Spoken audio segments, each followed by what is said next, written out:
महाराष्ट्राने मोदींच्या अश्वमेधाचं गाढव लोकसभेत ज्या पद्धतीने अडवलं,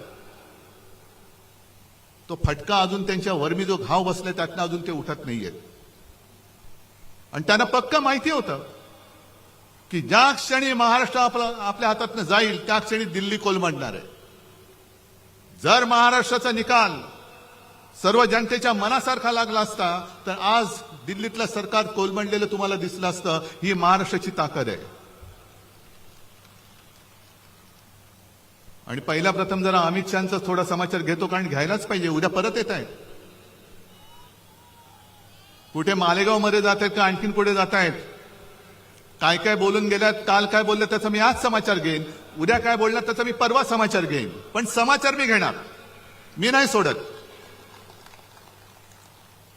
कारण अफजल खानाचा पोवाडा तुम्ही ऐकलात ना, मिठी मारू तर प्रेमाने मारू, पण पाठीत वार केला तर मात्र वाघ नका काढू.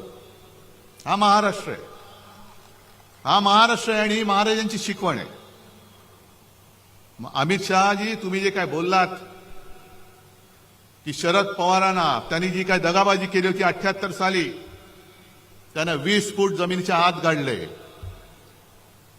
आता 78 साली माझं वय काय होतं, अमित शहांचं वय काय होतं, पण त्यांना ही कल्पना नसेल की 78 साली शरद पवारांनी जो काही पुलोदचा प्रयोग केला होता आणि ती जी काही दगाबाजी केली होती, त्या दगाबाजीमध्ये जनता पक्ष म्हणून भारतीय जनता पक्ष सुद्धा सामील होता. आणि त्यांच्या हसू अडवाणी नावाचा इसम माणूस जे आपले चेंबूरमधून निवडून यायचे, ते त्या पुलोदच्या दगाबाजी केलेल्या सरकारमध्ये मंत्री होते. म्हणजे दगाबाजीचं राजकारण तुम्ही सुरू केले, खतपाणी तुम्ही घालताय. अगदी सुरुवात करायची झाली तर कुठून करता येईल, मला एवढ्या मागे जायची आवश्यकता नाही. श्यामाप्रसाद मुखर्जींपासून सगळं काढता येईल.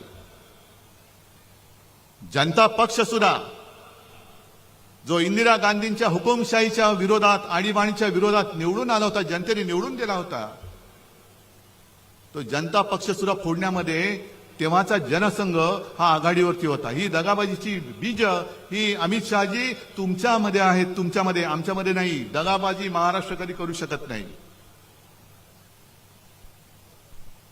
पण मधल्या काळात